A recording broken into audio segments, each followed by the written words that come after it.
The coins hit the wooden counter so hard that 3 of them bounced off and clattered to the dusty ground, and Marigold Delaney felt her heart stop completely.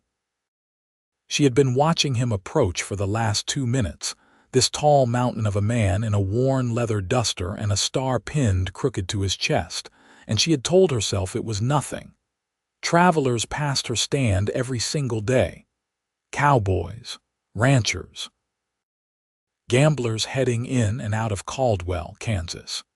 She had been selling flowers on the corner of Main Street and River Road for 8 months, and not a single one of those men had ever meant trouble. But Marshal Ira Langley was not passing through.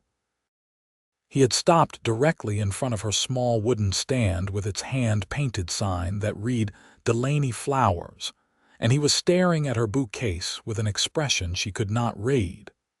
His jaw was set like iron. A scar ran from his left eyebrow down toward his cheekbone, pale and old, the kind earned years ago. He had dark eyes the color of creek water at night, and they moved slowly from the white daisies to the wild prairie roses to the blue larkspur she had arranged that morning with her own hands. He had not said a single word, and then he had reached into the deep pocket of his duster, pulled out a leather pouch heavy with coin, and begun stacking money on her counter. Marigold stared at the growing pile.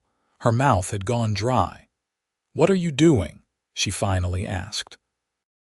He did not answer immediately.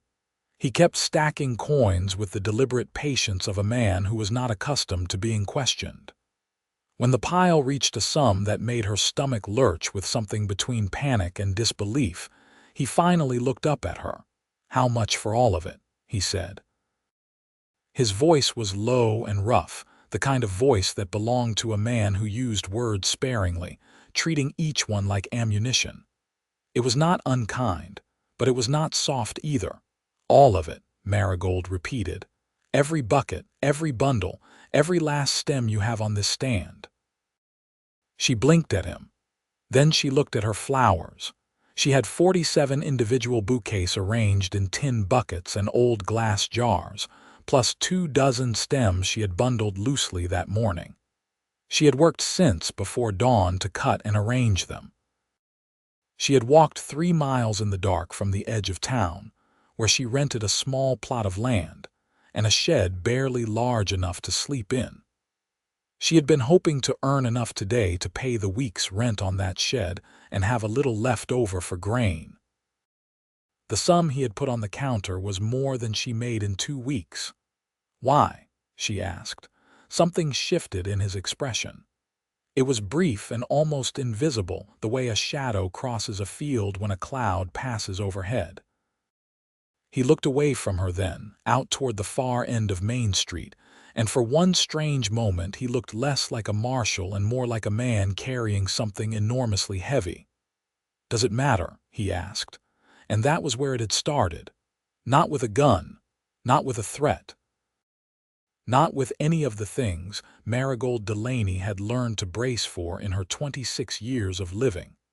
It had started with a pile of coins, and a man who would not explain himself, and flowers, and a question she could not stop thinking about for months afterward. But to understand why that moment meant what it did, you have to go back 6 weeks earlier, to the morning Marigold arrived in Caldwell with nothing but a carpet bag, a packet of seeds, and a determination so fierce it had its own kind of heat. She had come from Wichita, which was not a place she talked about if she could help it. She had a sister there, Alina, who had married a decent man and had 2 children and a proper house with curtains in the windows. Marigold had been welcome in that house as long as she needed, and Alina had never once made her feel like a burden with words. But there are ways of being made to feel a burden without words, and Marigold had learned every single one of them during the 14 months she had spent sleeping on her sister's narrow guest cot after her life had collapsed. Her life had collapsed because of a man named Gerald Prout. Gerald had been charming, which was the first problem. He had been the kind of man who walked into a room and immediately became the center of it, and at 24 years old, Marigold had not yet developed any useful immunity to that particular kind of charm. She had married him in the spring of 1880. By the autumn of that same year, she had discovered that Gerald Prout had a second wife in Abilene, that the money he claimed to have earned through respectable cattle brokering had in fact been borrowed from a man who collected debts with fists and threats, and that the small house they shared had been rented under a false name that was about to be discovered. Gerald disappeared the way he had come, all at once, taking everything with him. He left her with the debts and the shame and a landlord who wanted her out within the week. Marigold had taken what she could carry and walked to Aliner's house. And now, 14 months later, she was in Caldwell, and she was starting over. The town of Caldwell, Kansas, in the spring of 1882, sat right at the edge of the Kishome Trail, the last major cattle shipping point before the Indian Territory border to the south. It was loud and busy and rough around every edge, a town that seemed to be in a permanent state of barely controlled chaos during the cattle drive season. Longhorn cattle moved through its streets in dusty rivers. Cowboys arrived exhausted and dangerous, loaded with trail wages and intentions to spend them. Saloons operated at full volume from before noon until past midnight. Gunfire, while not as constant as legend suggested, was not uncommon. It was not, on the surface, the ideal place to sell flowers. But Marigold had a theory, which was that the most desperate places were sometimes the ones that needed beauty the most. She had seen something similar in Wichita, where the women who bought flowers were often the saddest, the most ground down by the noise and roughness of a cattle town. They bought flowers for the same reason people kept candles burning in the dark, not because candles solved anything, but because they reminded you there was such a thing as light. She rented her small plot and shed at the edge of town from a widow named Mrs. Hatch, who was at least 70 years old, and seemed to regard Marigold with a mixture of pity and admiration that was not entirely comfortable. She planted her seeds. She found that the Kansas prairie soil near the creek was generous, and that wild flowers grew in abundance if you simply knew where to look. She borrowed a small folding table from Mrs. Hatch, built a crude wooden stand with boards she found behind the livery, and painted her sign with paint she bought for 15 cents from the hardware store. On her first day, she made 83 cents. On her third day, she made $1.20, which was enough for food and a portion of her weekly rent. By the end of her first month, she had a small but steady collection of regular customers. The school teacher, Miss Abbott, who bought white daisies every Friday without fail. The wife of the newspaper editor, who preferred the wild prairie roses. The owner of the boarding house, 2 blocks down, a round-faced woman named Clara Fenwick, who sometimes bought entire bundles to put in her entrance hall, and told Marigold that the cowboys mentioned the flowers, that it made the whole place feel less like a place to sleep before a fight. Marigold was building something real. It was small and fragile and completely dependent on good weather and the unpredictable goodwill of a town that was mostly interested in cattle and whiskey, but it was hers. It was entirely hers. She had built every inch of it herself with her own hands, without any man's name attached to it. She was fiercely, privately proud of that fact. She was also, if she was honest with herself during the long, quiet evenings in her shed, profoundly lonely in a way that had nothing to do with the absence of company. There were people around her all day. Caldwell was not short of people.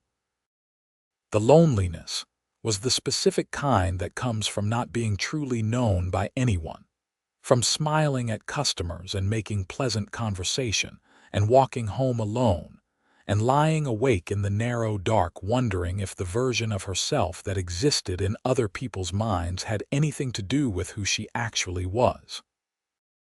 She did not think about Gerald anymore with any particular sharpness. The wound had closed over, as wounds do, but it had left her with a wariness about men that was so thorough it had become structural, the way a bone healed crooked after a bad break. She was not angry. She was simply careful now in a way she had not been before. She did not trust easily. She did not allow anyone close enough to require trust. This was the state of Marigold Delaney on the morning of May the 8th, 1882, when she first noticed the Marshal. She had seen him before in the way you see anyone who moves regularly through a small town. He was the kind of man you noticed without intending to, not because he was particularly handsome, though she supposed he was, in that angular, weathered way of men who spent most of their lives outdoors, but because he occupied space differently than most people. He moved with a deliberate economy, no wasted motion, and he had the kind of stillness that made everyone around him subtly aware of his presence. He was tall, broad through the shoulders, somewhere in his middle 30s. The Marshal's star on his chest was not shiny. It was the dull silver of something old and frequently used. His name was Ira Langley, and he had been Marshal of Caldwell for 3 years. She had learned this from Clara Fenwick, who had provided an abbreviated history of the town's more notable figures one afternoon, while Marigold was arranging a bundle of larkspur. Ira Langley had come from Colorado, Clara said, and before that from somewhere in Missouri no one was entirely sure about. He had a reputation for being fair and relentlessly stubborn, and for having a very short tolerance for men who used cruelty as a form of entertainment. He was not married. He had a deputy named Roy, who was 22 and enthusiastic in the nervous way of young men, who understood the theoretical dangers of the job without having fully tested them. He had, apparently, once walked into a saloon full of armed trail hands who were holding the bartender at gunpoint over a disputed card game, and he had done it with his rifle on his shoulder rather than drawn, and he had talked every one of them out the door without a single shot fired. Clara Fenwick relayed this with the admiring certainty of a woman who had witnessed it, though she had not. What Clara did not tell her, and what Marigold could not have known, was that Ira Langley walked past her flower stand every single morning on his way to the Marshal's office, and that for the past 3 weeks he had slowed each time. He had not stopped. He had not spoken. He had simply slowed his pace for the few seconds it took to pass, and then he had kept walking, and then he had spent the rest of his morning doing his job with the same compressed focus he applied to everything. But he had noticed her. He had noticed her in the way a man notices something that catches him off guard. That slips past the defenses he has constructed with considerable care over a considerable number of years. She was always there before 7 in the morning, arranging her flowers with a serious concentration that seemed at odds with the lightness of the work. She talked to her customers with a warmth that was not performative, not the practiced warmth of a woman trying to sell something, but the kind that suggested she was genuinely interested in the people she spoke to. She laughed sometimes, genuine laughter that was too quick to be artificial, usually at something one of the older women had said, and there was something about the way she arranged the flowers that bothered him in a way he could not articulate. It was too careful, too precise. As though each arrangement was a small argument for the existence of beauty in a place that largely did not make room for it. It made him feel, in a way that was deeply inconvenient, that the world might be larger and more complicated than the version of it he had been living in. He was not, historically, a man who welcomed that particular feeling. Ira Langley had built his life on the principle of controlled simplicity. You had your duty. You did it. You did not complicate things by wanting more than what was in front of you, because wanting was the first step toward the kind of suffering that unmanned you. He had learned this in Missouri, during a childhood he did not discuss, and he had confirmed it repeatedly in the years since. He had watched men ruined by want. He had watched them throw away everything solid for something that glittered, and he had told himself he was different, that he understood better. He was 34 years old, and he had not allowed himself to want anything beyond the basic requirements of survival for so long that it had begun to feel like a kind of virtue rather than what it actually was, which was fear. The thing that cracked that particular logic was a Tuesday morning in early May when a passing cattle crew came through Main Street at speed and knocked over half of Marigold's stand. 2 of her best arrangements ended up in the mud. She had been around the corner at the time, filling a bucket from the water trough, and by the time she came back the cowboys were already a block away and her flowers were ruined. Ira had seen it happen from across the street. He had watched her come around the corner and stop and look at the scattered flowers and the muddy stems, and he had watched her face go through something very quick and very private that she immediately suppressed, pulling it back behind a neutral expression before anyone nearby could register it. She crouched in the mud in her good dress and began picking up the salvageable stems with a calm efficiency that was more heartbreaking than tears would have been, because it was the efficiency of a woman who was accustomed to having things go wrong and who had made her peace with it so thoroughly that she did not even allow herself the small comfort of visible grief. Something moved in Ira's chest that he had not felt in years. He crossed the street. "I can get them to replace what was lost," he said. She looked up at him with an expression that shifted through several things in rapid succession. Surprise, a quick evaluative assessment, then something that was not quite suspicion but was in the same neighborhood. "They didn't do it on purpose," she said. "Doesn't matter. There's still a loss. I can manage the loss." She was not rude, but she was very clearly not interested in his involvement, and she turned her attention back to the flowers in a way that communicated that with complete efficiency. Ira stood there for a moment, feeling the unfamiliar discomfort of having been gently dismissed, and then he did something that surprised both of them.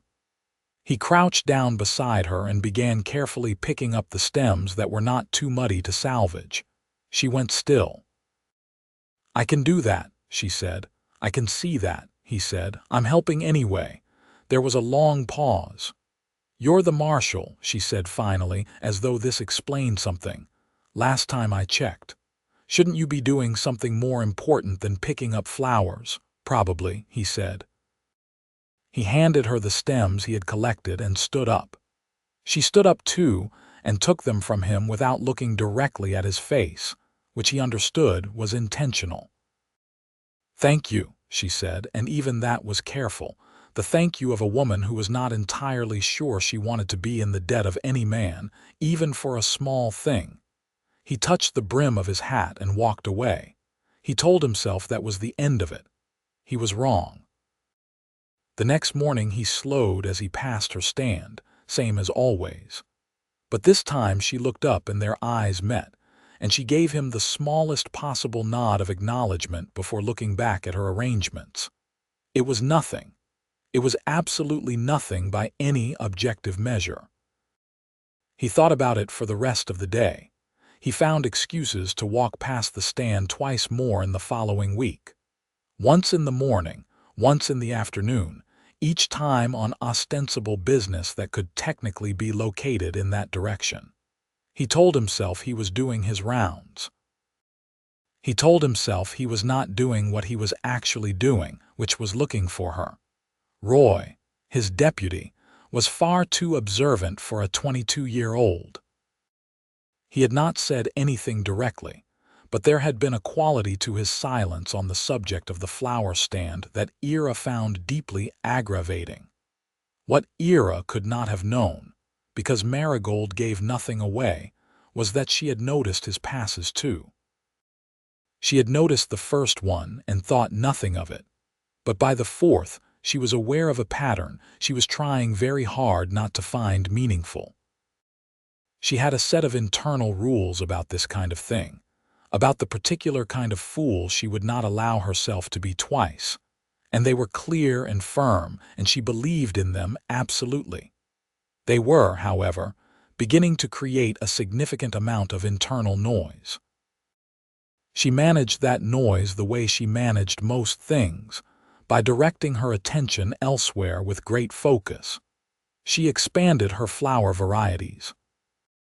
She began experimenting with arrangements she had seen described in a magazine, more elaborate than her usual practical bouquets, using grasses and seed heads alongside the blooms. She found that Mrs. Fenwick's boarding house customers responded enthusiastically to these, and she raised her prices slightly, and this worked well enough to occupy her mind during the slow hours. She was arranging one of these elaborate bouquets on the morning of May the 8th, when the sound of a horse screaming cut through the normal noise of Main Street. The sound came from 2 blocks south, near the stockyards.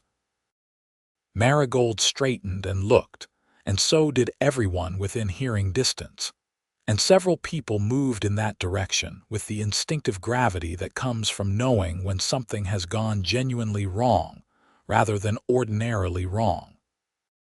What had gone wrong was that a cattle pen had partially collapsed, and 23 longhorn cattle were now in the street, and the 3 cowboys responsible for them were scattered, 2 of them having had their horses bolt, the third nursing what appeared to be a broken arm from the collision with the fence post. The cattle were not stampeding exactly, but they were moving, and the direction they were moving was up Main Street. The scene that followed was chaotic in the particular way that cattle emergencies in a town with narrow streets always are. People scattered into doorways and off boardwalks. A wagon trying to turn around became an obstacle. A dog that had no useful role in any of this was barking with tremendous enthusiasm. Ira Langley appeared from the direction of his office at a pace that was not quite running but was faster than walking, his rifle in his hands though not raised, assessing the situation with the rapid calm of a man who had seen worse. He did not shout. He directed. He moved the bystanders methodically out of the immediate area, positioned Roy to keep people back at the east end of the street, sent a passing cowboy at a gallop to get the stockyard crew, and then turned his attention to the cattle themselves. He was methodical and unhurried and entirely effective, and within 20 minutes the cattle were corralled behind a hastily assembled barrier at the far end of the street, and the injured cowboy was being walked to the doctor's office by Deputy Roy. Through all of this, Marigold had retreated to the doorway of the hardware store behind her stand, which was well out of the cattle's path, and had watched. She watched the way you watch something you are trying to evaluate accurately. She was looking for the performance of authority, the kind she had seen in men who used a badge to make themselves large and frightening. She was looking for cruelty dressed up as order. She did not find it. What she found instead was a man who never raised his voice when a quieter word would do, who got physically between danger and people who could not protect themselves without making a show of it, and who seemed genuinely uninterested in being seen doing any of it. When it was over and the street was clear, he stopped at the edge of the boardwalk opposite her stand and ran one hand over his face in a gesture of such uncalculated tiredness that it hit her somewhere specific and unexpected. He was not performing exhaustion. He was simply exhausted, and he had forgotten for a moment to conceal it. Then he looked across the street and found her standing in the hardware store doorway, and there was a pause of about 3 seconds in which neither of them did anything. Then he crossed the street. "Your stand is fine," he said. "Nothing got near it." "I could see that," she said, then caught the echo of what he had said to her the previous week and felt something complicated happen in her chest. He caught it too. A brief shift in his expression, not quite amusement, but adjacent to it. "You're steady in an emergency," he said. "I've had practice," she said, without meaning to say it quite that honestly. He looked at her with a brief directness that was not intrusive but was not nothing either.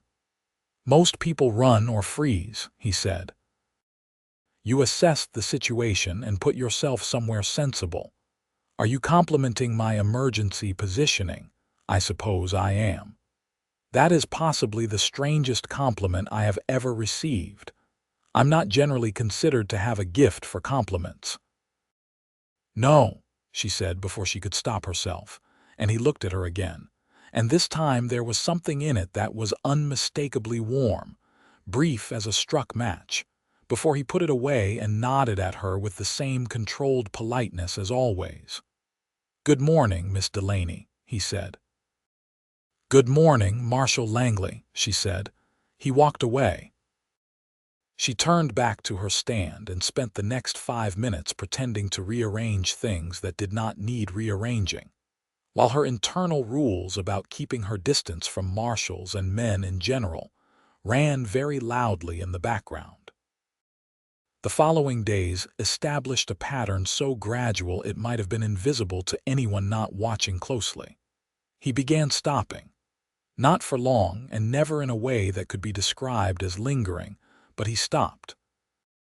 He bought a small bouquet of white daisies one morning, standing awkwardly at the counter as though the act of purchasing flowers was mildly foreign to him, which she suspected it was.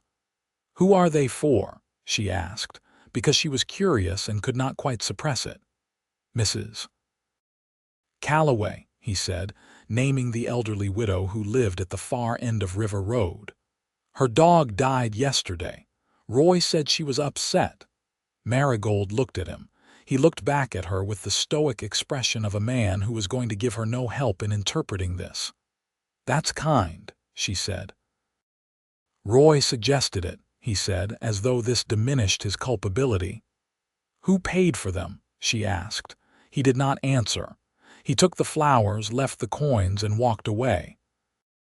She sold more flowers that week than she had in any previous week, partly because the cattle incident had drawn a small amount of attention to her stand, partly because a traveling editor for the regional newspaper had asked if he could mention it as a point of local color in his piece about Caldwell's commerce, and partly because she was, she thought, simply in better spirits than usual, and it showed in the arrangements.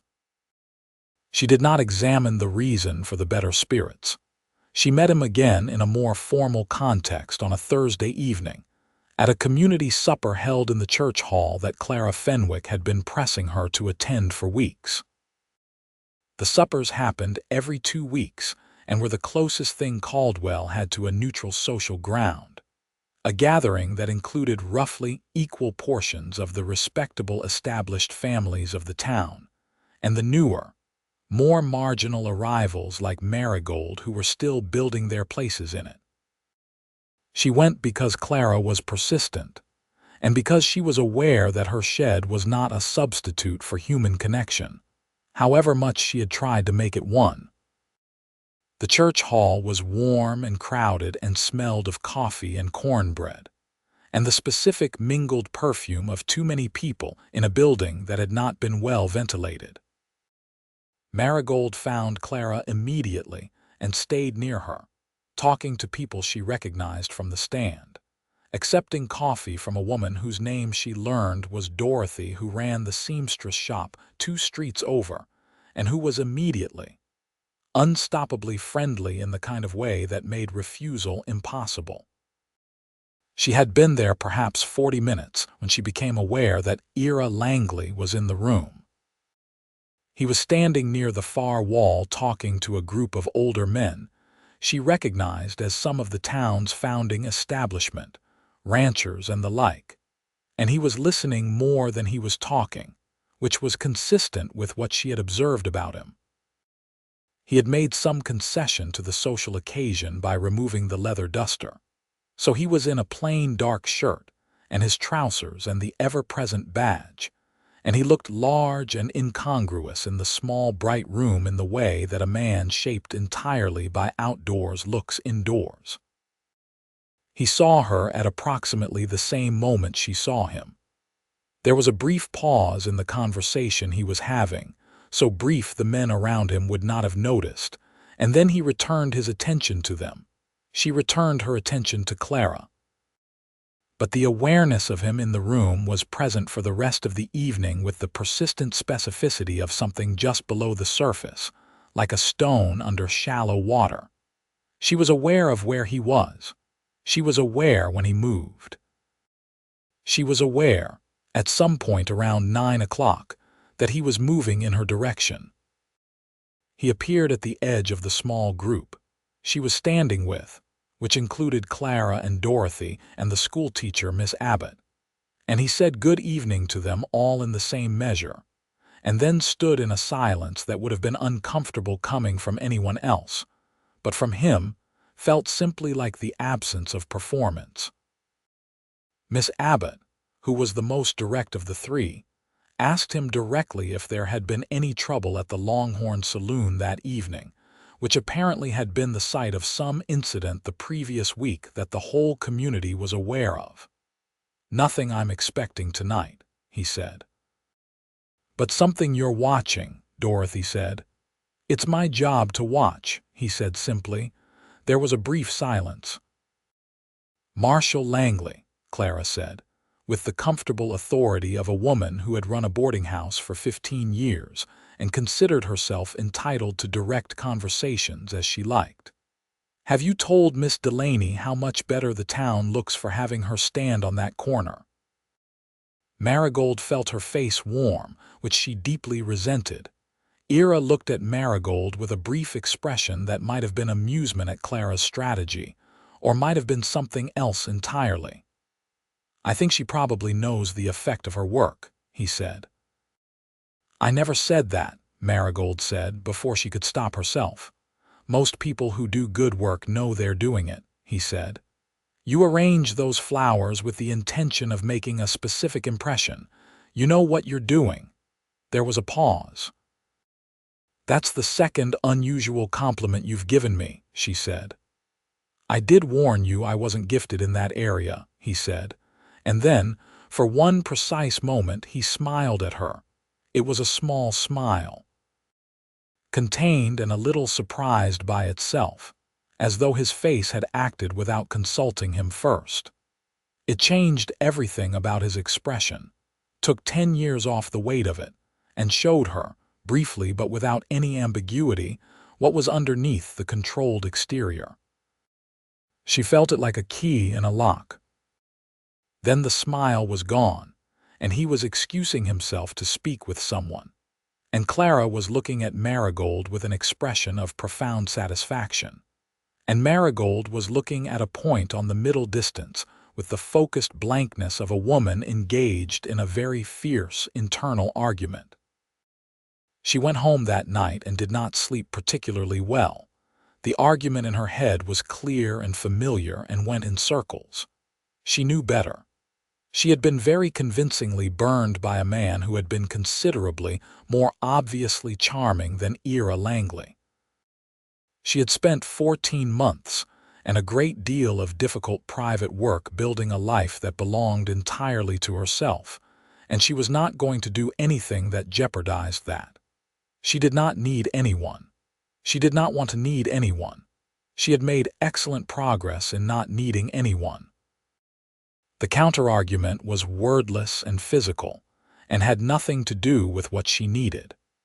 It was simply the memory of that brief smile and the feeling it had produced, the sense of something cracking open in the dark.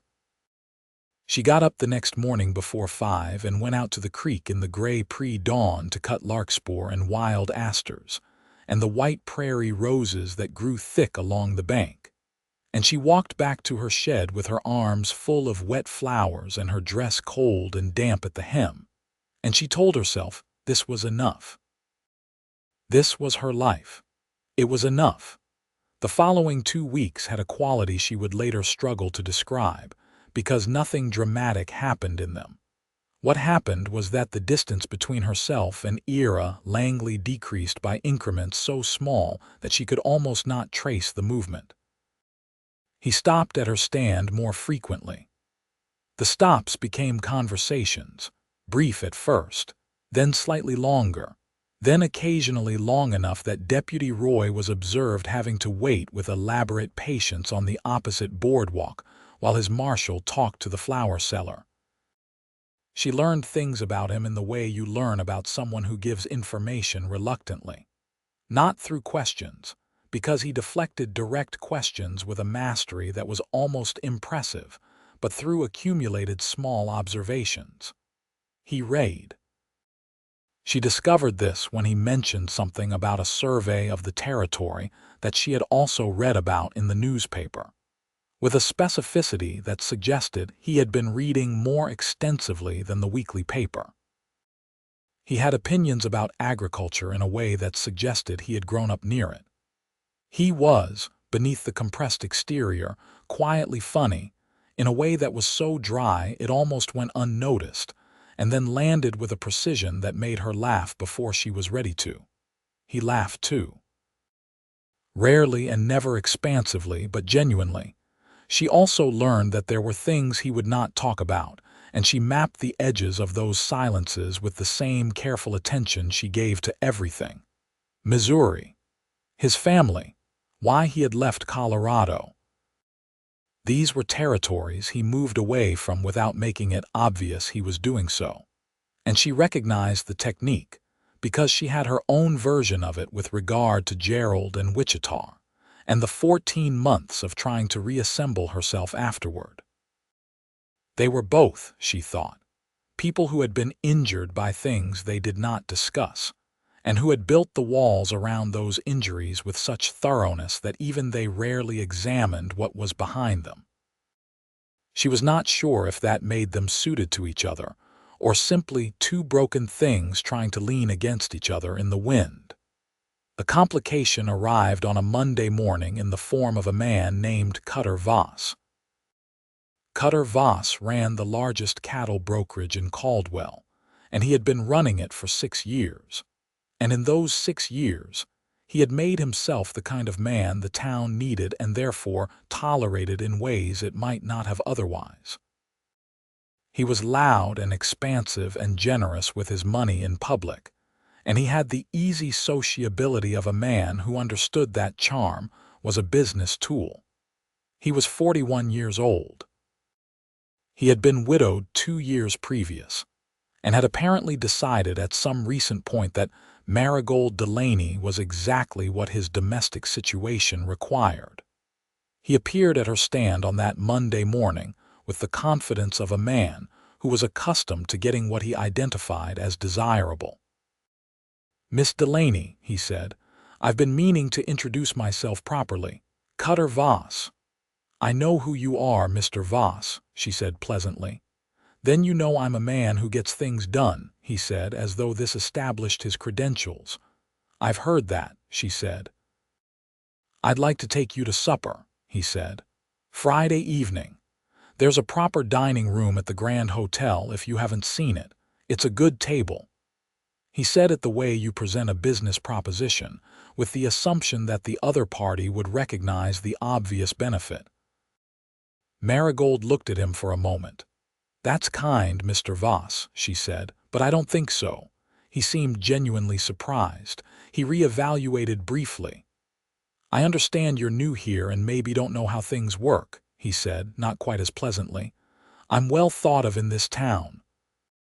It would do you good to be seen with me." "I appreciate the offer," she said, "but I'm going to decline." He studied her for another moment, recalibrating. "I'll ask again," he said finally, without hostility but with a certainty that made her skin prickle. "You're welcome to," she said. "The answer will be the same." He left. She watched him go and felt the particular weariness of a woman who understood that the answer being the same was not always sufficient to make a man stop asking. She mentioned it to Clara that afternoon, not as a complaint but in the context of wanting to know more about Voss, to understand if she needed to be concerned. Clara's face did something complicated. "Cutter Voss is not a man who takes no for an answer," Clara said carefully. "He's not violent. But he uses his position. He has friends on the town council. He controls quite a bit of commerce in this town and people know it. He could make things inconvenient for you if he chose to."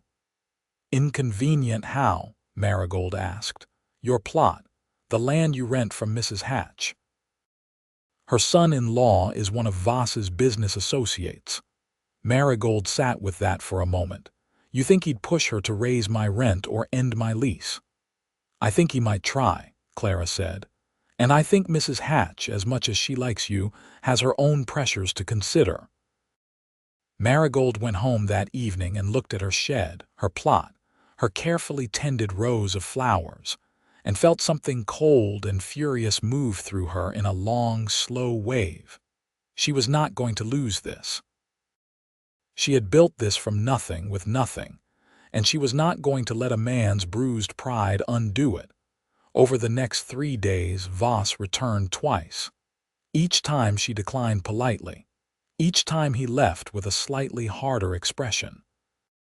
On the third visit he said, with perfect casualness, that he'd heard Mrs. Hatch had been thinking of selling her property at the edge of town, and wasn't that interesting, because he knew several buyers who might be interested. It was not a direct threat. It was never quite that.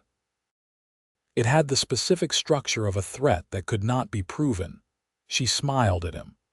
She did not let him see a single thing.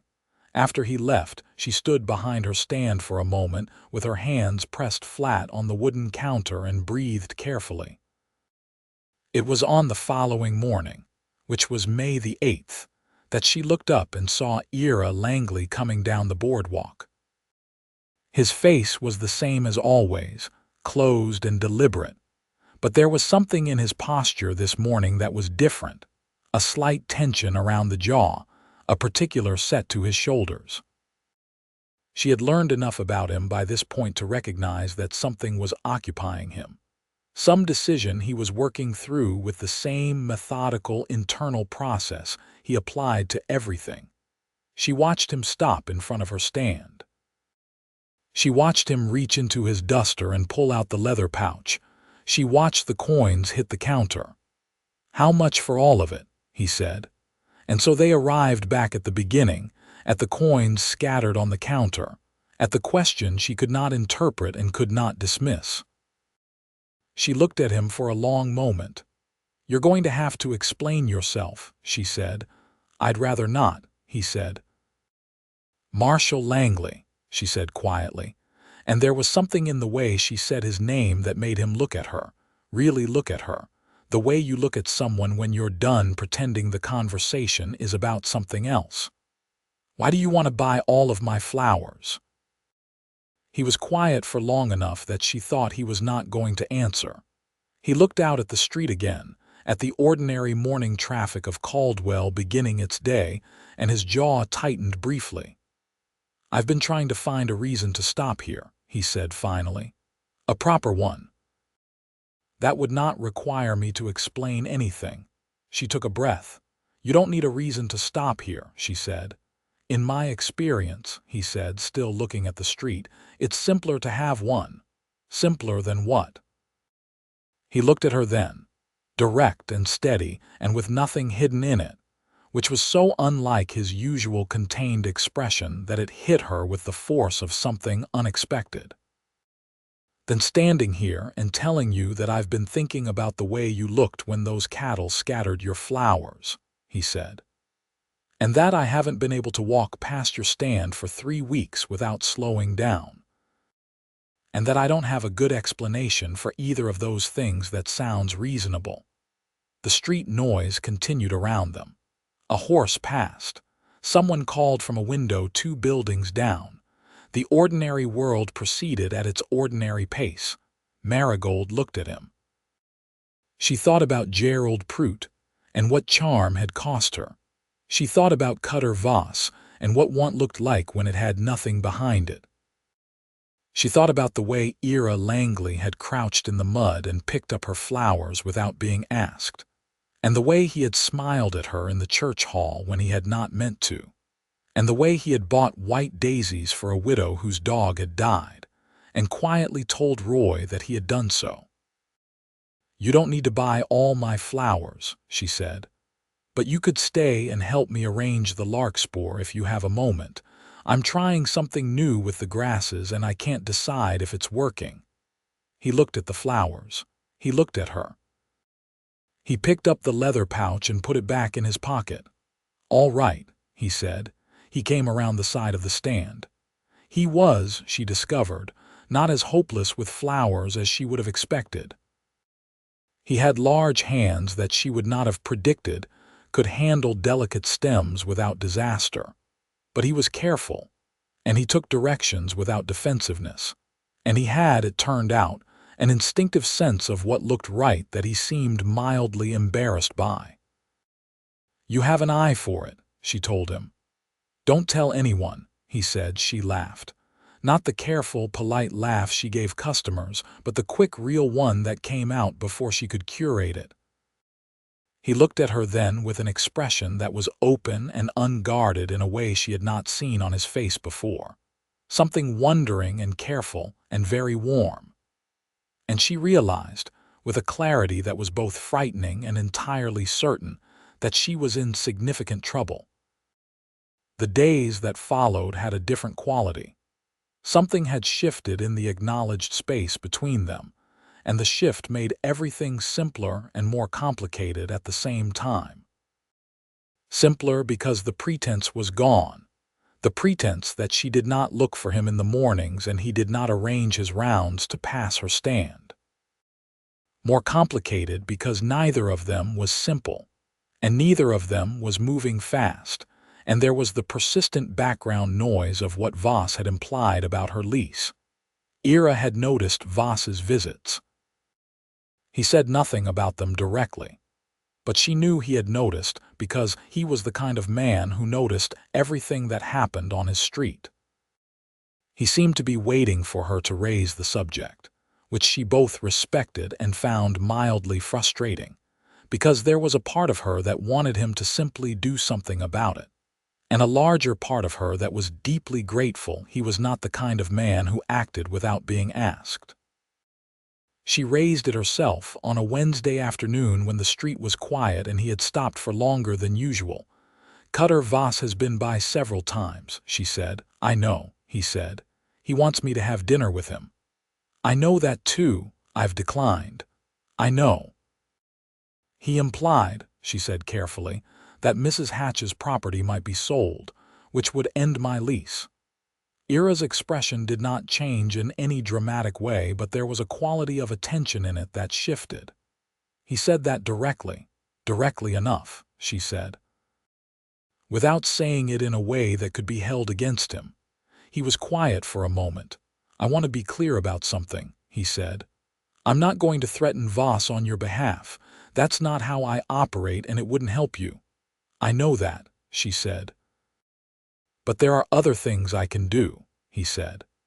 "Mrs. Hatch's son-in-law has 3 outstanding complaints with the county land office that haven't been resolved. He's been meaning to sort them out for a year. I can make sure someone helps him with that paperwork soon." Efficient paperwork tends to produce goodwill. She looked at him. "And," he said, "the town council meets next week. I have a standing invitation to address them on matters of civic order. I can mention that the flower stand on Main and River contributes positively to the commercial character of the street. Get it on the record. You would do that." "It's accurate," he said, "and accuracy is always worth stating." She was quiet for a moment, working through this. "You're not doing this because of Voss," she said. "I'm doing it because it's right," he said. "Voss is a secondary reason." "What's the primary reason?" He looked at her steadily. "Because you built that stand with your own hands and your own money and your own work, and you deserve to keep it," he said. "And because someone interfering with that, because they're annoyed about being told no, is the kind of injustice that makes me genuinely angry." It was the most she had heard him say at one time. The words were clear and unembellished, and they landed with the force of absolute sincerity. "Thank you," she said. "Don't thank me," he said. "Let me know if he comes again." He went to the town council meeting the following Tuesday. Permanent fixture. She had a right to be there now with the town's official recognition. Voss appeared once more after that. He stood in front of her stand with a controlled expression and said nothing for a long moment. "I see you have friends," he said. "I have good neighbors," she said. He studied her for another moment, and then, with the pragmatism of a businessman who recognized when a particular venture was not going to be profitable, he turned and walked away. She did not see him at her stand again. The week after the council meeting era came by on a quiet Saturday afternoon when the cattle trade had gone north, and the town was peaceful and warm with late May sun. He looked different, she thought, or perhaps she was simply seeing him more clearly now. There was less of the compressed containment, as though something had been released, gradually, like the letting out of a very long-held breath. He had brought her something. He held it out with the careful awkwardness of a man who was not accustomed to gestures. It was a small tin box. She opened it. Inside, wrapped in a piece of calico, were packets of seeds. Lavender, which she had mentioned offhand weeks ago, was the one flower she had not been able to grow well in the creek soil. Zinnias in 3 colors. And something she did not recognize immediately, with a handwritten label that said spider flower. "The woman at the seed store in Wichita sends a catalog," he said. "I wrote to her." She looked at the seeds. She looked at him. "You wrote to a seed store in Wichita," she said. "It took 2 weeks to come," he said. "The lavender does well in dry soil," she said. "You'd want to plant it on the south side of your plot." "You wrote to a seed store," she said again. "Is this the wrong gift?" He asked, with a slightly uncertain quality that was so unlike his usual certainty that it made her chest ache. "It's the best gift I've ever received," she said, and she meant it entirely. He looked at her with that same unguarded expression, warm and wondering and careful, and she stepped around the side of the stand and stood close to him, closer than they had stood before, close enough that she could see the pale line of the old scar near his eye, and she put her hand on his arm. "Ira," she said. He covered her hand with his. His hand was large and warm and entirely certain. "I'm not good at this," he said quietly. "I want to be honest about that from the beginning." "Good at what specifically?" "All of it. The talking. The explaining what I'm feeling before I've worked it out entirely. I'm not particularly good at trusting," she said. "I want to be honest about that too." "That's fair," he said. "Are we going to make it difficult for each other?" she asked. "Probably some," he said. "But I think we can manage it." She laughed, which made him smile, that same surprised smile from the church hall, and she thought that she would spend a very long time making that smile happen if she could. "Walk with me this evening," she said, "after the stand closes. There's a spot by the creek where the wild roses grow best. I want to show you where I cut flowers in the morning." "All right," he said. They walked that evening along the creek bank in the low gold light of late afternoon turning to dusk, and they talked for 3 hours in the way you talk when you have been careful for a long time and have finally found someone it feels safe to be less careful with. Not about everything. Not yet. The deep places were still closed, still defended, but the borders had moved. He told her about Colorado. About a small town there, about 5 years as a deputy, and then the offer of the marshal position in Caldwell. He told her about the work, what he loved in it, which was the order, the possibility of a town being a place where people could build things without them being destroyed, and what wore at him, which was the frequency with which that possibility was challenged. She told him about the flowers, about teaching herself to grow and arrange them, about the quiet satisfaction of producing something beautiful from practically nothing. She told him about coming to Caldwell with her carpet bag and her seeds and the specific determination that had been the only thing she had left after everything else. She did not tell him about Gerald. Not yet. But she told him there had been a reason she had come to Caldwell specifically, and that it had involved wanting to be somewhere no one knew her and starting completely clean. He did not push. "I did the same thing," he said quietly, "when I came to Caldwell. I understand that." They stopped near the white roses at the bend in the creek. The evening light was exactly right, warm and long, and the roses glowed against the water. She cut a stem, her hands working with the practiced confidence of someone doing something they understood completely, and she turned and tucked the stem into the buttonhole of his shirt. He looked down at it. Then he looked at her. "I don't know what to do with flowers," he said. "You keep them until they die," she said, "and then you get new ones. That's it. That's it."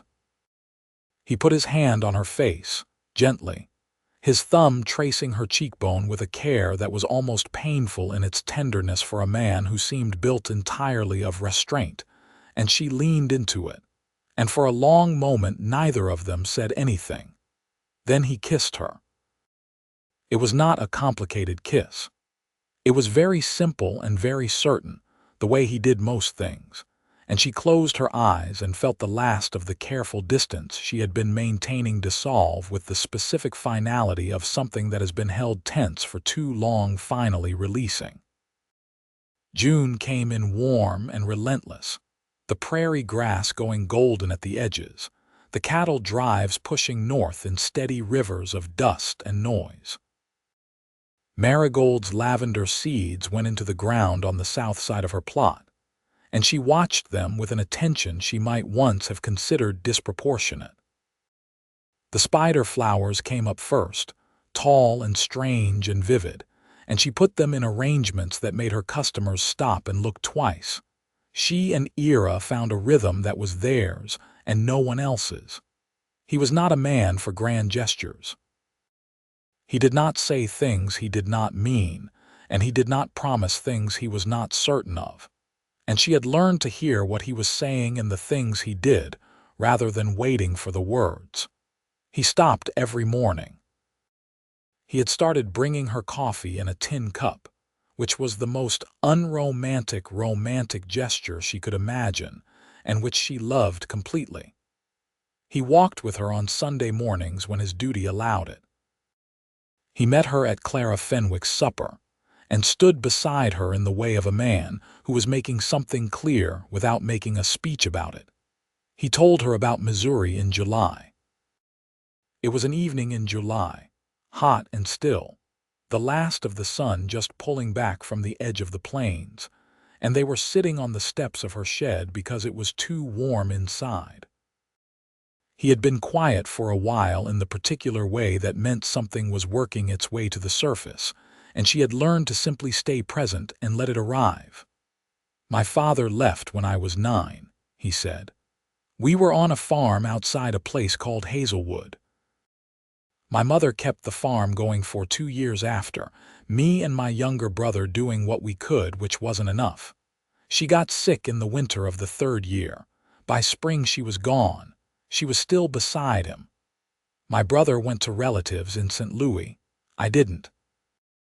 I went south and then west because I was 12 years old, and I thought being somewhere no one knew me meant being somewhere no one could hurt me." "Did it work?" she asked. "For a while," he said. "Then I got old enough to understand that I'd just taken the damage with me, and it didn't particularly care about geography." She put her hand in his.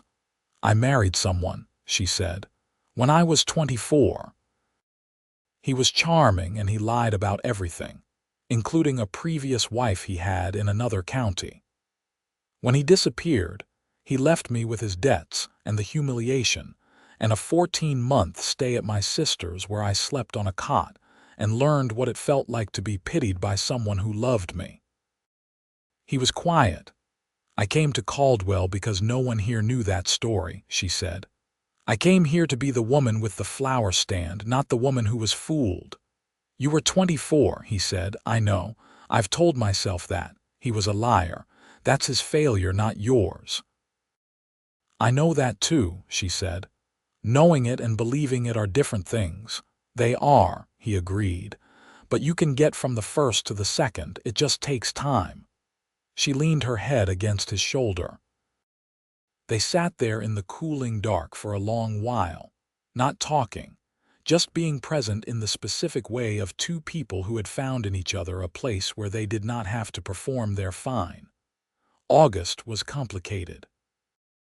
A man arrived in Caldwell in the first week of August who had warrants outstanding in 2 counties, and who had apparently been operating under the impression that the Caldwell marshal was the kind of man who could be persuaded to look the other way, given sufficient incentive. His name was Delmont Reese, and he was a professional confidence man who had graduated to robbery by way of fraud, and he had specifically targeted Caldwell because he believed he had leverage over the town's legal structure that he had purchased through a mutual acquaintance in Wichita. He had not, apparently, been accurately briefed on the nature of the current marshal. The situation came to a head on a Tuesday morning that Marigold was at her stand.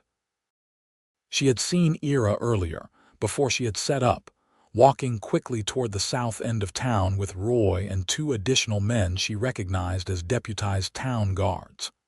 He had paused when he saw her and said, simply, "There's something happening. Stay on this end of Main Street today." She had stayed. She had served her customers and watched the south end of the street with a controlled anxiety that she allowed no one to see, but which was present every moment. The confrontation with Reese happened in the vicinity of the Longhorn Saloon and involved a standoff of about 2 hours before Reese, apparently recognizing that the situation was not resolving in his favor, attempted to leave by the back of the building and found Roy waiting there with a very calm expression and a raised rifle. He was in custody before noon. When Ira came back up Main Street, he was not physically injured, which was the first thing she checked. He was covered in dust, and he had lost his hat at some point, and his shirt had a tear at the shoulder where she would later learn he had gone through a fence to cut off Reese's escape route before it became possible. He stopped at her stand.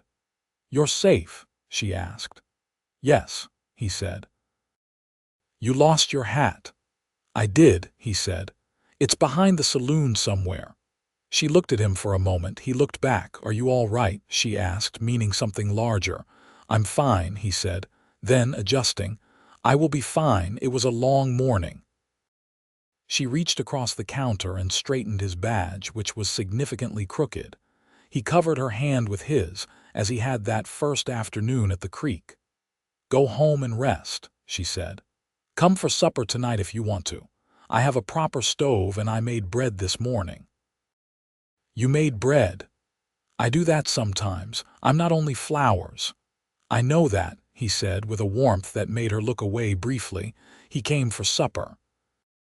He ate 2 portions of the stew and 3 pieces of bread, and talked more than he usually talked, which she understood was the release of the tension of a difficult day.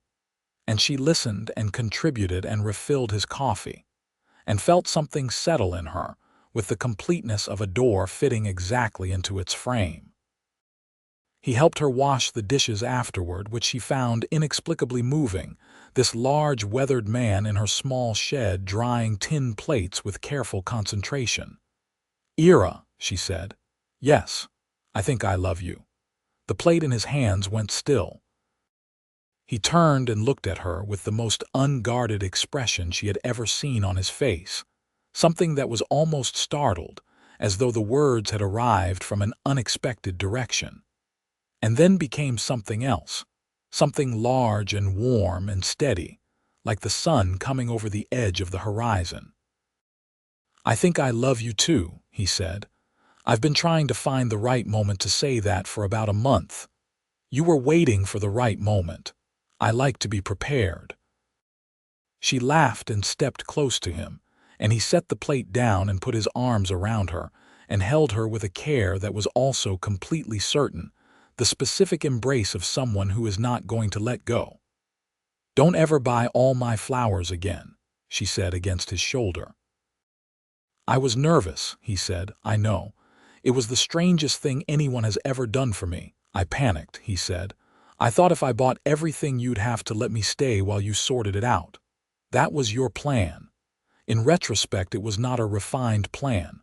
"No," she said. "But it worked." He pressed his mouth against the top of her head. "Marigold," he said, "yes. I want to ask you something, and I want to be sure about the asking before I ask it. And I'm not entirely sure I'm ready. And I want you to know that I'm telling you this now so that you know I'm thinking about it seriously.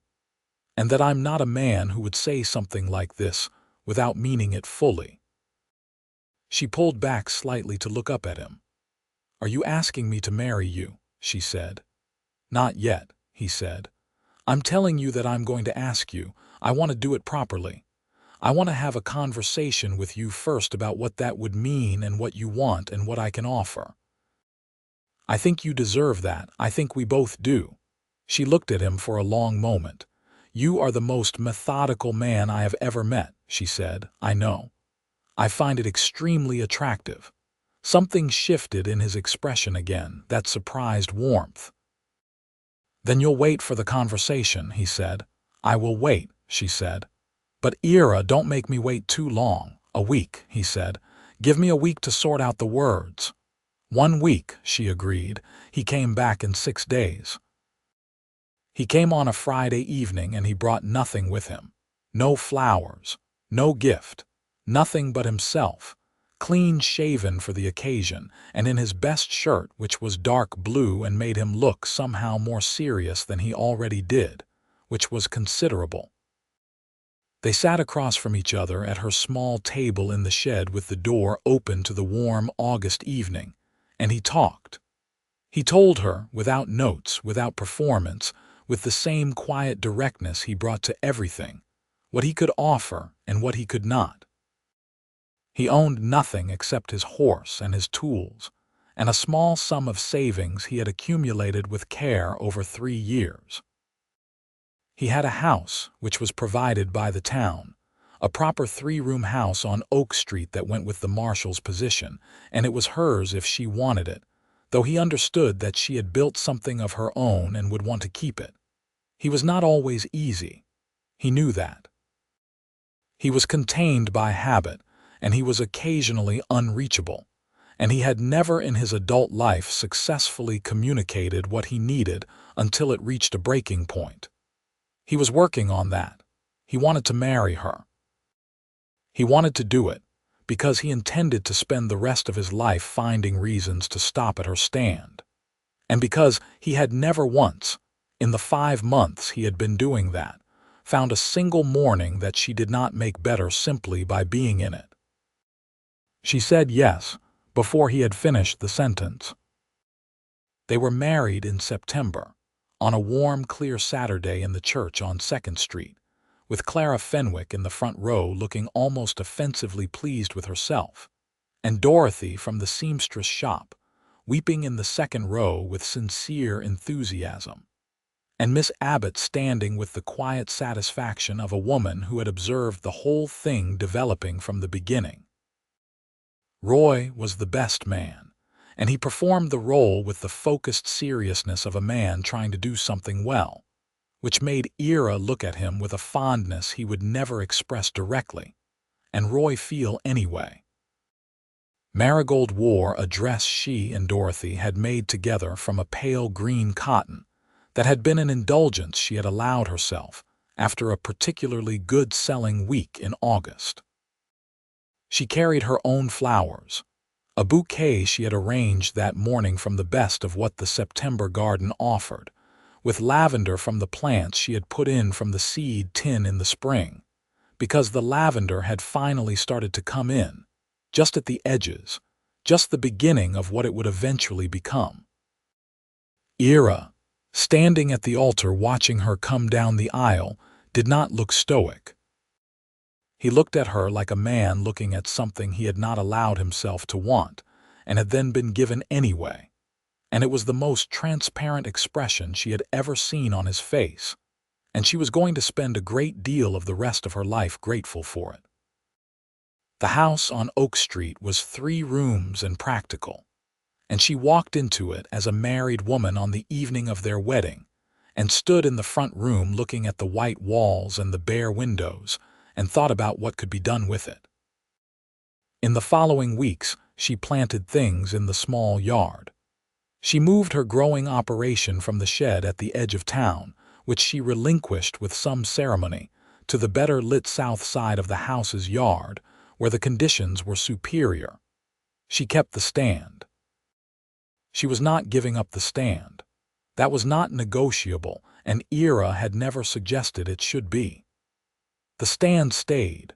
She also discovered, in those first weeks of marriage, things about Ira Langley that she had not known, and that she collected with a delight she did not entirely suppress. He slept on the right side of the bed. He made coffee badly but insisted on making it every morning, and she had learned to accept this as the gesture it was rather than evaluating the result. He had, in a small chest by the fireplace, 3 books, and they were genuinely good ones, which she found deeply satisfying in an obscure way. He was a quiet man who did not need noise to be comfortable, and she was a woman who had spent years in her own company and knew how to be in silence, and they were good together in the quiet in a way that still surprised her sometimes. He also, she discovered, occasionally had nightmares. She discovered this the second week of their marriage, waking in the deep dark to find him sitting at the edge of the bed with his head in his hands, the particular rigid stillness of a man waiting for something to pass. She did not make a scene of it. She sat up and put her hand on his back. "It's past," she said. He was quiet for a while, his breathing steadied. "I dream about Missouri sometimes," he said finally, "about being 12 and not understanding what had happened or what was coming." "I know," she said. "I'm sorry if I woke you." "Don't apologize for that," she said.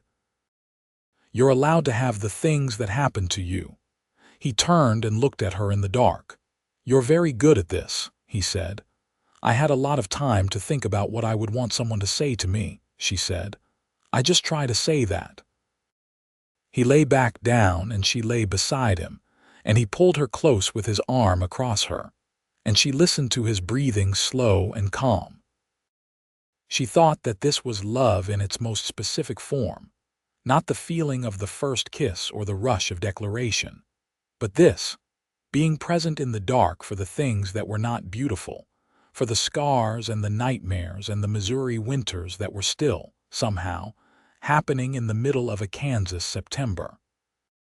Autumn came, and the cattle drives wound down, and Caldwell shifted into its quieter winter character.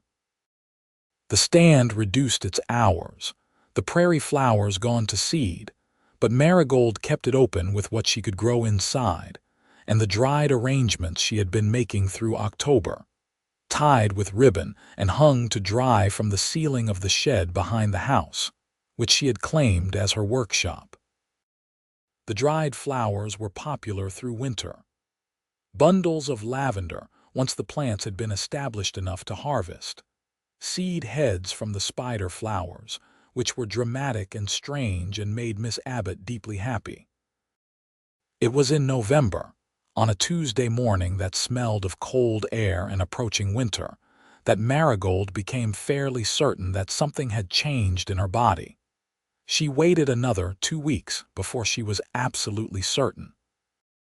Then she sat at the kitchen table and waited for Ira to come home from the marshal's office, and when he came through the door and looked at her expression, he stopped in the doorway. "What's happened?" he said. "Nothing bad," she said quickly. He came to the table and sat down. "Are you well?" He said, "I think so," she said. "I think I'm going to be quite well, actually, for the next several months." He looked at her. Then he understood what she was saying, and his face did the thing, that extraordinary opening, that sun over the horizon movement. "Marigold," he said. "Yes," she said. He put his hands over hers on the table and held them with a gentleness that was the most careful thing she had ever felt. "I didn't know," he said quietly, "if I was going to be any good at that. A father. I didn't have one long enough to know what it was supposed to look like." "Neither did I, in a different way," she said. "But I think you learn it the same way you learn everything else, by paying attention and trying." "You're very confident in my capacity to improve," he said. "You're one of the most careful people I have ever met," she said. "You are going to be extraordinary at this." He looked at her with that steadiness, that immovable warmth. "We're going to be extraordinary at it," he said. "The baby came in July. He was born on a hot morning with a thunderstorm moving in from the west, arriving with considerable speed and a very strong opinion of himself. And he was put into Ira's arms by the midwife while Marigold lay back against the pillows, exhausted and elated, and watching her husband's face. Ira Langley stood in the small bedroom of the house on Oak Street with a person the size of a very serious loaf of bread in his arms, and looked down at him with an expression that was the most completely undone she had ever seen on his face.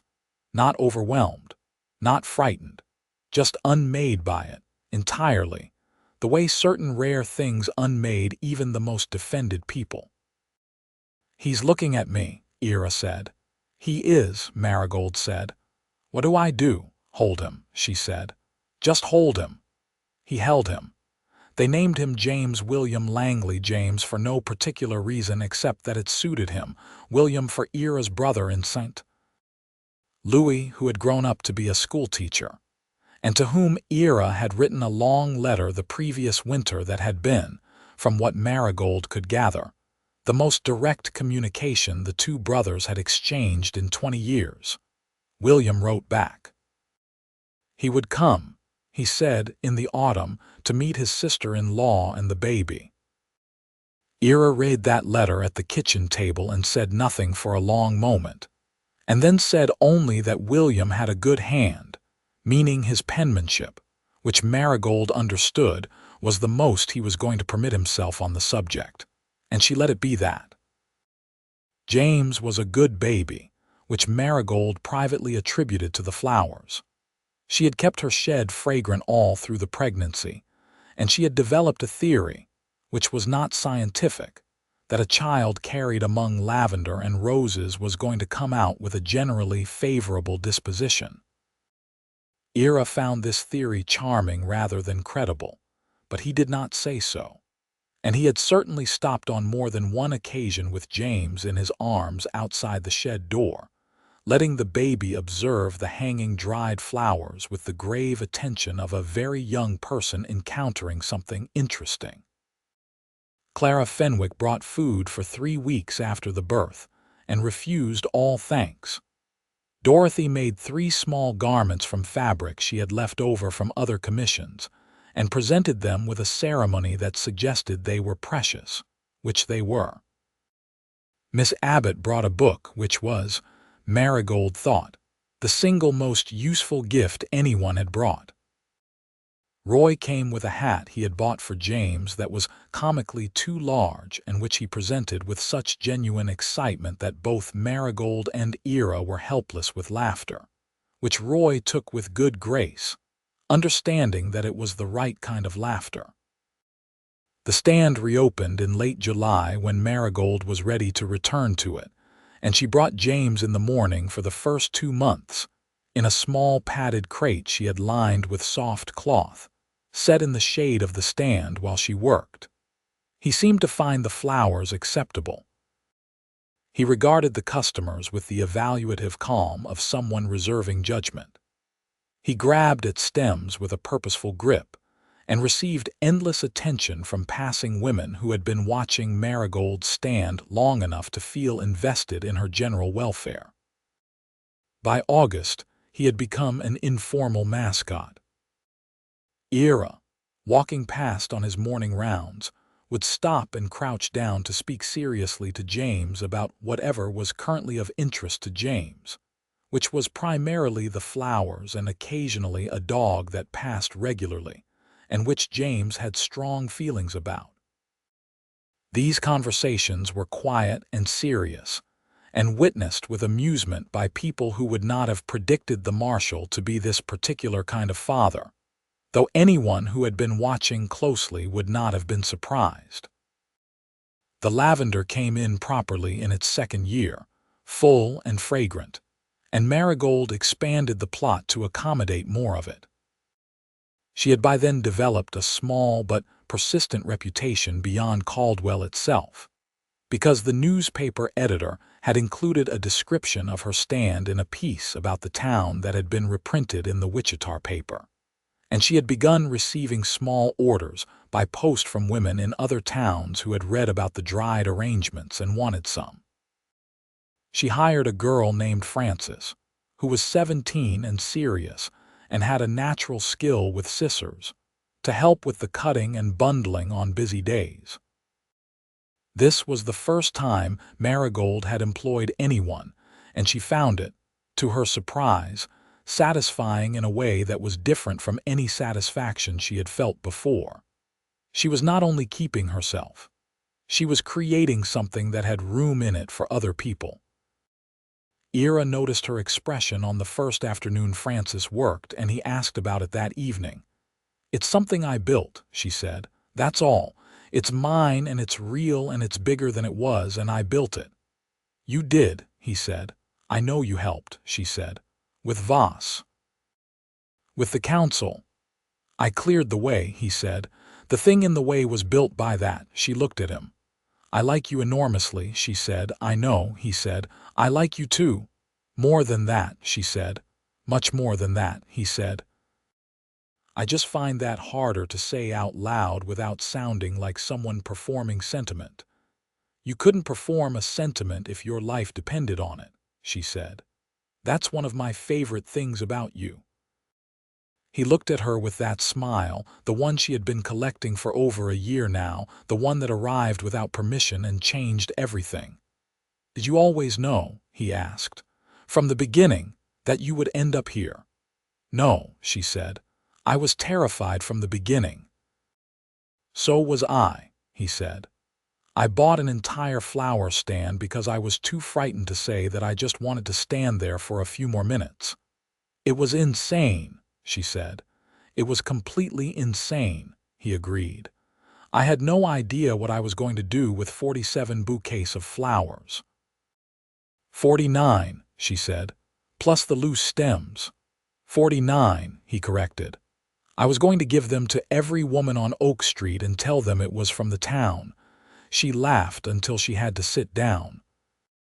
He watched her laugh with an expression of uncomplicated happiness that he had stopped trying to conceal.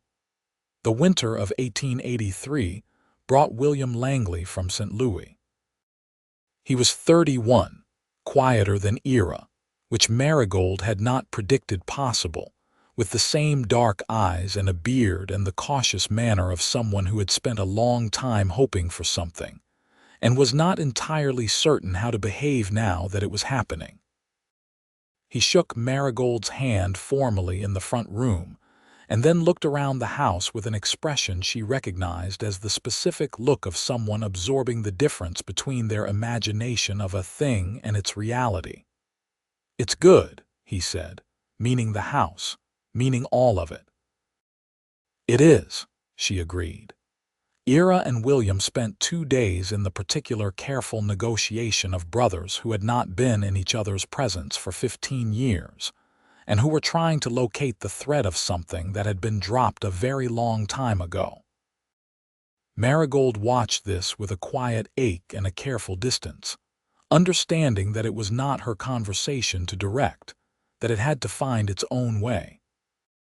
On the second evening, she came back from the kitchen with James on her hip to find Ira and William sitting at the table with a bottle of whiskey between them, not talking, but in a silence that was entirely different from the silences of the previous day. The previous day's silences had been careful and loaded. This one was simply the silence of two people who were comfortable. William left at the end of the week and said he would come back in the spring. He did. The spring of 1884 brought him back for 3 weeks, and he met Frances, who was now 18 and had her own quiet opinions about things. And there was a quality to that meeting that Marigold observed with an interest she did not express directly but which she mentioned to Clara Fenwick the following week. "I think William may find reasons to come back rather frequently," she said.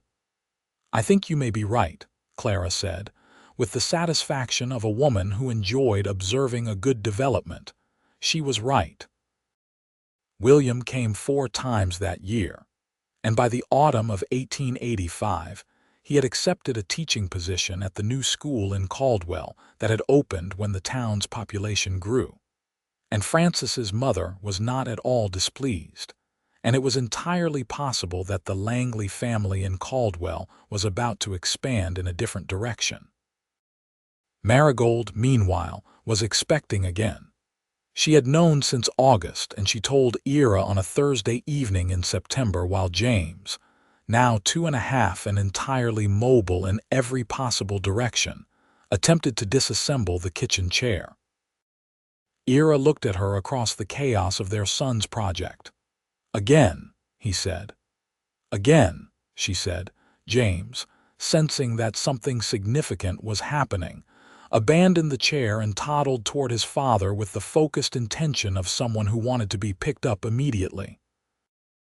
Ira lifted him and held him and looked at Marigold.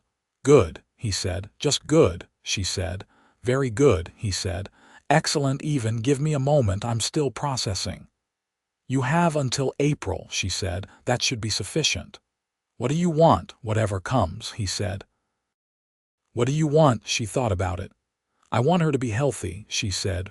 He said. "I think so," she said. "I could be wrong." She was not wrong.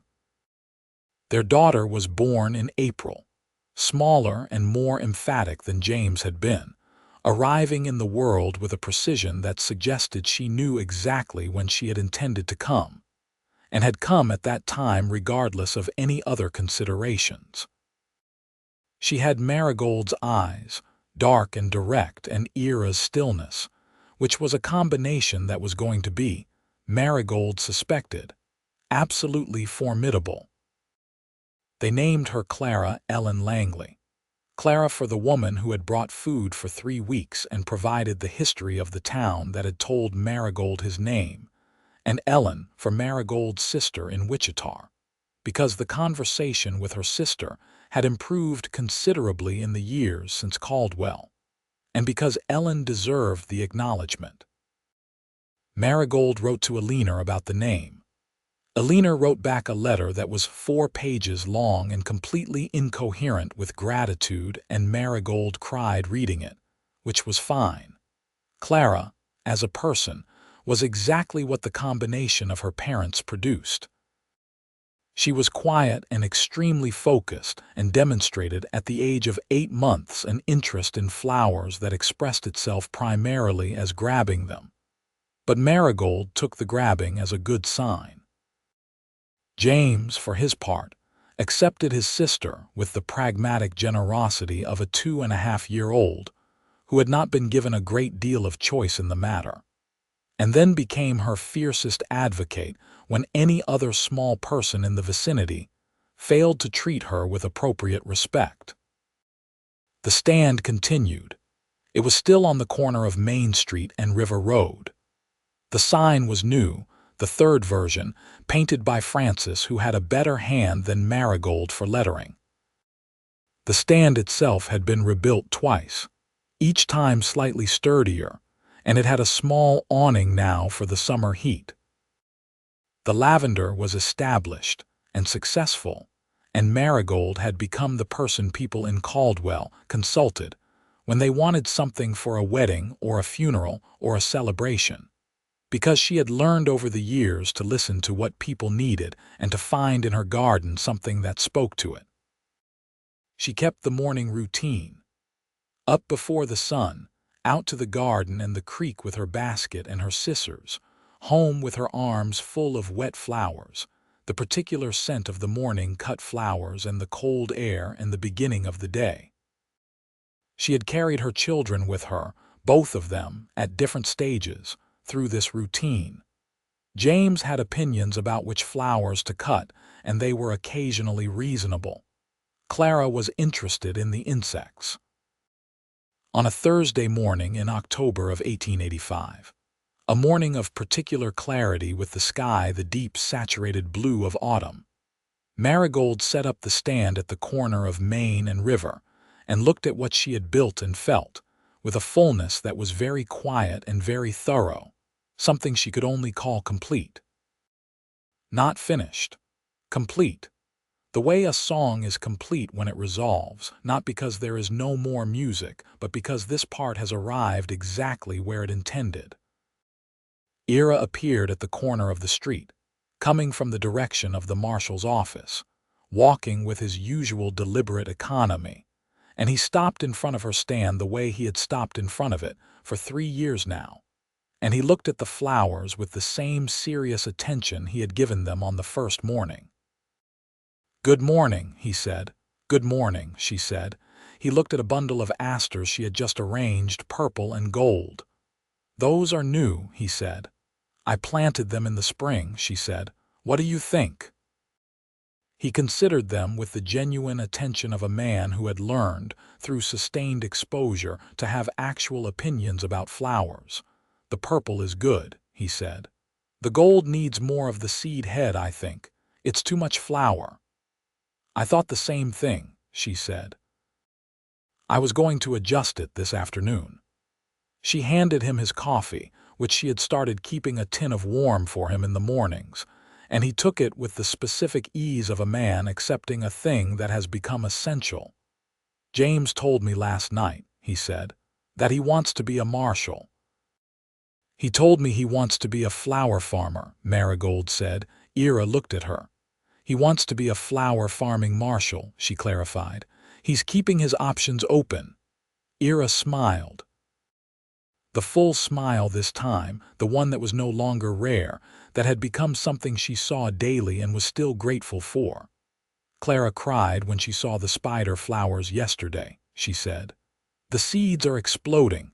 They make that noise." "I'll talk to her," he said. "Explain that the noise is part of the mechanism. She's 18 months old. It's not too early to understand mechanism." "You're an extraordinary person," she said fondly. He reached across the stand and touched her face briefly, his thumb along her cheekbone, the same gesture as the first time by the creek, and she leaned into it the same way she had then. "I'm going to need 12 stems of the larkspur," he said. "For the widow on Maple Street. Her daughter's getting married." "I know," Marigold said. "Mrs. Ellison told me. I set them aside already." She lifted the bundle from behind the counter, already wrapped in brown paper, tied with a piece of ribbon. He looked at the bundle. He looked at her. "You always know," he said. "I pay attention," she said. "You taught me that." He took the bundle and put the coins on the counter, and she took the coins and put them in the tin box, and he stood there for another moment in the ordinary warm light of the October morning. "Tonight," he said, "after supper, leave the dishes. I want to show you something." "What?" "There's a place along the creek where the wild asters have come in. I found it last week. You'd want to take note of it for next spring. You found wild asters along the creek." "I walk that way sometimes," he said. "In the evening." "You walk along the creek looking for flowers." "I'm looking for a lot of things," he said. "The flowers are one of them." She looked at him with a feeling so large it had no particular name, or rather had several names and did not require choosing between them. "Tonight," she said. "We'll bring the children." "Yes," he said, "we'll bring the children." He touched the brim of his hat and walked away up Main Street with the larkspur under his arm, and she watched him go and then turned back to her stand, to her flowers in their tin buckets and glass jars, to the October sun warming the corner of Main and River. The zinnias were still in. The spider flowers were spent, but their dramatic seed heads remained.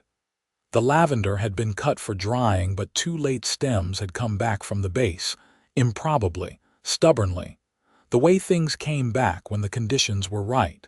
She straightened the bundles.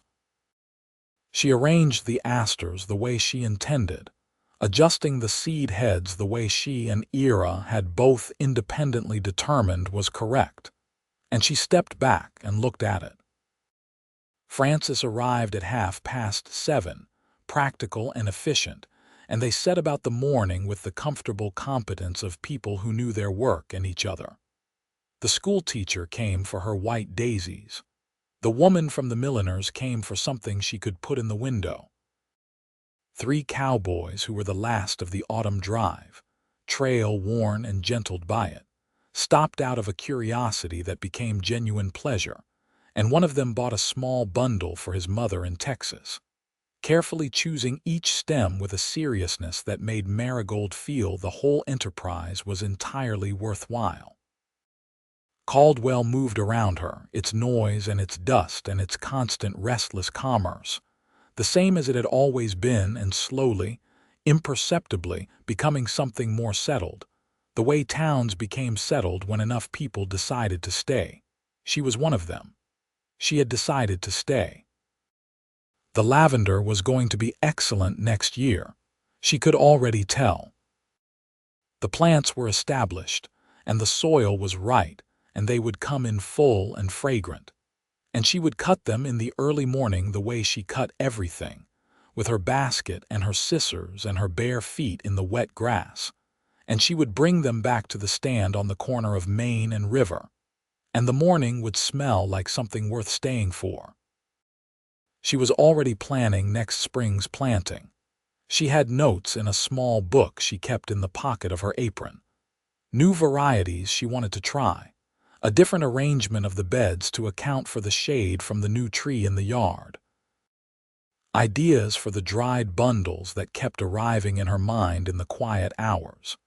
She had written to a grower in Missouri about a specific variety of peony that she had seen described in a magazine, something she thought might do well in the Kansas soil if she gave it the right preparation.